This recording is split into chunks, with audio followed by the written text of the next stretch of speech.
Hola estimados amigos de grado 11 de la institución educativa Joaquín de Caicedo de Cuero. Hoy hablaremos de lo que es la razón de cambio promedio. Pero antes de pasar a la explicación, quiero enviarle un saludo a la señorita Nicole Medina, quien me ha sorprendido con su voluntad para cumplir con las actividades que se le han asignado, por su persistencia, por no darse por vencida y por su infinita paciencia. De vuelta a la explicación, debo comentarles que la razón de cambio promedio estudia las variaciones que existen entre dos fenómenos. Por ejemplo, cómo cambia el porcentaje de calcio en los huesos a medida que aumenta nuestra edad, o cómo cambia el ritmo cardíaco de una persona de acuerdo al cambio de velocidad de la banda caminadora en el gimnasio. O el ejemplo que vamos a estudiar a continuación, y es cómo ha cambiado el precio del dólar entre el 17 de julio de 2014 al 17 de julio de 2020. Es pertinente que les comente que esos precios del dólar son reales y los he tomado de esta página web, que tiene un histórico del dólar entre 1923 hasta la fecha de hoy. Interesante, día por día, para que lo tengan en cuenta, y en algún rato de ocio, una noche de insomnio, pues pueden visitar esta página para que la escudriñen. Pero hace un rato les dije que la razón de cambio promedio estudiaba la variación entre dos fenómenos. En este caso compararemos cómo ha cambiado o cómo se ha modificado el precio del dólar teniendo en cuenta el tiempo entre el 17 de julio de 2014 y el 17 de julio de 2020. Eso es lo que nos interesa.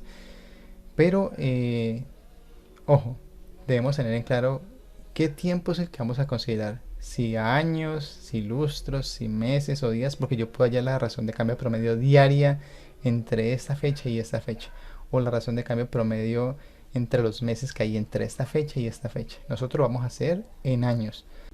Entonces la razón de cambio promedio se calcula con esta ecuación, que se asemeja mucho a las ecuaciones de física. Razón de cambio promedio es igual al valor actual menos el valor pasado, y eso dividido sobre el tiempo. En física uno podría decir posición final menos posición inicial sobre tiempo. ¿Ves?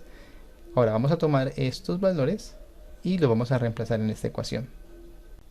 Entonces el valor actual del dólar es la última fecha, 17 de julio de 2020, 3.627,86.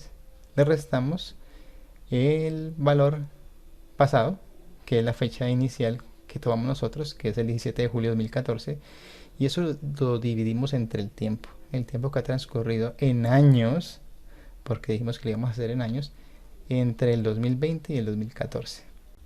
Bueno, entonces la razón de cambio promedio será la resta de estos dos valores, que a 1759.45, y la resta de estos dos valores que a 6 años. ¿Se acuerda que el profesor de física le insiste mucho en las unidades? Pues aquí son valiosísimas para poder comprender lo que es la razón de cambio promedio. O sea, para un resultado que sea real, que sea fidedigno, que sea concreto. Entonces tenemos que 1759.45 sobre 6 nos da aproximadamente 293.24 pesos por año. Eso hay que escribirlo en lengua materna. El dólar tuvo un incremento promedio anual de 293.24 pesos durante los últimos 6 años. Entonces aquí hay unas claves. Que el dólar tuvo un incremento. ¿Cómo sabemos que tuvo un incremento? Porque el resultado es positivo. Si fuese negativo sería un decrecimiento. Que ese crecimiento es promedio anual. O sea que el cálculo se hizo basado en años. ¿Cuáles años? Los que hay entre 2014 y 2020, que son 6 años.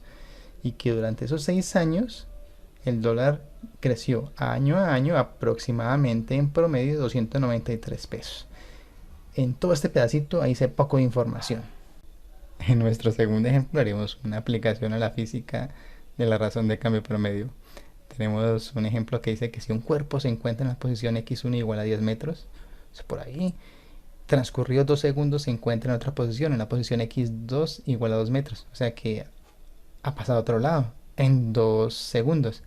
Y que queremos averiguar la velocidad media de eso, de pasar de x1 igual a 10 metros a pasar a x2 igual a 2 metros. Esa velocidad media se calcula con esta ecuación, que es una transformación de la ecuación que teníamos para el ejemplo anterior del cambio del dólar. Posición final menos posición inicial sobre tiempo es velocidad media. Entonces, mira qué bonito. Vamos a transformar esto en algo más cercano a la física. Velocidad media es igual a x2 menos x1 sobre tiempo. Y vamos a reemplazar los valores. x2 será el último valor. Y como en este ejemplo pasó de x1 igual a 10 a x2 igual a 2, pues el último valor será este, 2. El valor inicial será este, 10. Y el tiempo, pues 2 segundos. ¿Ves? Eso ya lo vieron ustedes en física durante 2 años. Así que ustedes ya son expertos en esto. Vamos a hacer esas restas y esas divisiones a ver qué nos da. Tenemos que la resta entre 2 metros menos 10 metros nos da menos 8 metros sobre 2 segundos. Y que ese cociente menos 8 sobre 2 me da menos 4. La velocidad media es de menos 4 metros por segundo. Pero ¿cómo así que velocidad negativa? Cuando la velocidad negativa es porque ese objeto está frenando o está disminuyendo su velocidad. Pero les dije hace un rato que hay que colocar el resultado en lengua materna para que la información sea clara, diáfana, precisa. Entonces el cuerpo tuvo una reducción promedio de la velocidad de 4 metros por segundo durante los últimos 2 segundos. Espérate, ¿y el menos? Es que el menos significa que está reduciendo la velocidad, por eso lo coloqué aquí. Y ya por eso no le coloco el menos acá. Yo no puedo colocar, sería redundante. El cuerpo tuvo una reducción promedio de la velocidad de menos 4 metros por segundo. No, ya. El cuerpo tuvo una reducción promedio de la velocidad y esa reducción fue de 4 metros por segundo. ¿Durante cuánto tiempo? 2 segundos. Y eso fue todo.